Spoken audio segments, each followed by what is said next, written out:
جلسے کرتا ہے، تو آپ نے زبان سن لی اس کی؟ جو زبان اس نے استعمال کی کسی کی بیٹی کے بارے میں، اپنی حلال بیٹی ہوتی تو کسی کی حلال بیٹی کے بارے میں ایسی بکواس نہ کرتا۔ ہم پاکستان میں خونی جنگ نہیں چاہتے۔ یہ آپ کی زبان ہے، آپ کہتے ہیں خونی الیکشن ہوں گے، ابھی خونی سیاست ہوگی۔ تو میں نے رانا ثناء اللہ سے کہا کہ یار یہ خونی اور بادی کا علاج تو کر لو حکیم ثناء اللہ صاحب، اس کے خونی اور بادی کا علاج کے لیے حکیم ثناء اللہ کی ضرورت ہے۔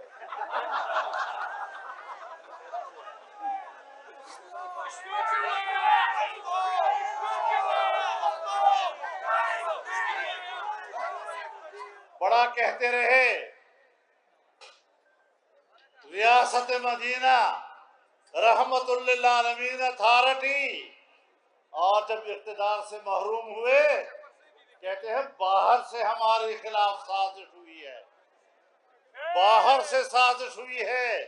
تو میں بتانا چاہتا ہوں پی ٹی آئی نے باقاعدہ اقوام متحدہ کو خط لکھا ہے کہ پاکستان کے اندر ناموس رسالت کا قانون امتیازی قانون ہے اور اس کو ختم کرنے کے لیے اقدامات کرو۔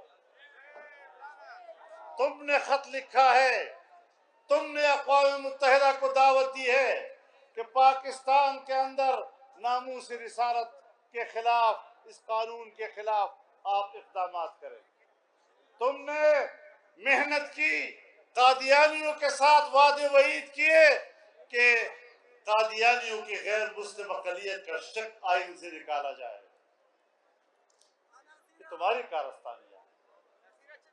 تم نے آئین سے اسلامی دفعات کو نکالنے کی سازشیں کی، تم اس میں ناکام ہو گئے۔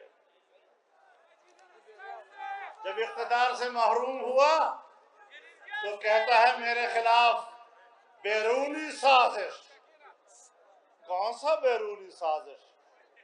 ایک خط لہرایا، کاغذ خط نہیں تھا، کاغذ۔ اب کاغذ میں کیا لکھا ہے ابھی تک پتہ نہیں چلا۔ جب دنیا نے کہا تم جھوٹ بول رہے ہو، اس کاغذ میں کچھ نہیں،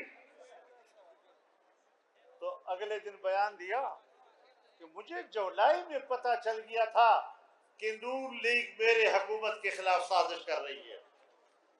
تو میں نے کہا یہ عجیب بات ہے، 1 مہینہ پہلے باہر سے سازش ہو رہی تھی، اب وہ بیانیہ تبدیل کر کے نئے بیانیہ کی طرف چلا گیا، کہتے ہیں یہاں میرے خلاف سازش ہو رہی تھی۔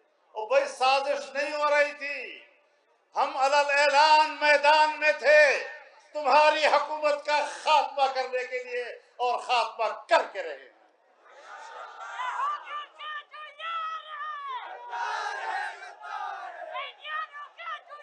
ہم نے سازش کے ذریعے تمہارا اقتدار ختم نہیں کیا، ہم نے میدان عمل میں جنگ لڑ کر کھلے عام آپ کی اقتدار کو چیلنج کیا اور تمہیں اپنے گھر بھیجا ہے، جہاں اب تمہارا گھر بھی نہیں ہے۔ اب کیا کروں؟ 3.5 پونے 4 سال تک تم نے جس طرح کی حکومت کی، جس طرح تم نے یہودی لابی کے لیے کام کیا، جس طرح تم نے ٹرمپ کے ساتھ مل کر اسرائیل کو تسلیم کرنے کی مہم چلائی، جس طرح سے آپ نے اسرائیل میں اپنے نمائندے بھیجے، اور پھر جب پاکستانی سفارت خانے کو آپ ٹرمپ کی انتخابی مہم کا مرکز بنائیں گے، پھر آپ جو بائیڈن سے یہ گلہ کرتے ہیں کہ وہ مجھے فون کیوں نہیں کرتا۔ امریکہ کی داخلی سیاست میں آپ نے پاکستانی سفارت خانے کو کیوں ملوث کیا تھا؟ اب کہتے ہیں میں امریکہ کے خلاف ہوں۔ ہم تمہیں نہیں جانتے، تمہاری اصلیت کو جانتے ہیں، تمہارے خمیر کو ہم جانتے ہیں۔ تمہارے خبث باطن کو ہم جانتے ہیں. کہتے ہیں جلسے کر رہا ہے. میں نے کہا ٹھیک ہے جلسے کر رہا ہے, اللہ کی حکمت ہر چیز میں ہوتی ہے.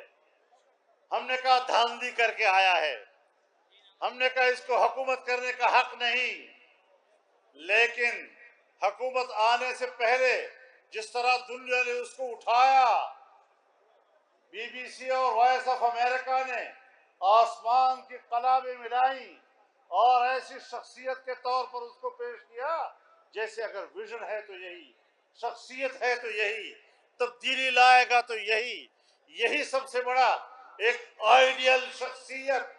اللہ کی حکمت تھی کہ 3.5 سال اس کو موقع دیا اور پتہ چل گیا کہ یہ کتنا نالائق بچہ ہے. تمہاری نااہلیت کو اللہ نے اجاگر کرنا تھا, تمہاری نالائقی دنیا کے سامنے واشگاف کرنی تھی, تمہاری نااہلیت کو دنیا کے سامنے تختبام کیا کہ تم ملک نہیں چلا سکے. اب جلسے میں پھر رہا ہے, گاؤں پھر رہا ہے. میں نے کہا اس میں بھی اللہ کی حکمت ہے. پہلے یہ صلاحیتوں کے اعتبار سے نااہل ثابت ہوا اور اب انشاءاللہ جلسوں کے بعد یہ ذہنی طور پر بیمار ثابت ہوگا. ایک درجہ ہوتا ہے پاگل کا, ایک درجہ ہوتا ہے باولے کا. اب یہ دنیا کے سامنے اسی طرح ظاہر ہوگا انشاءاللہ. اور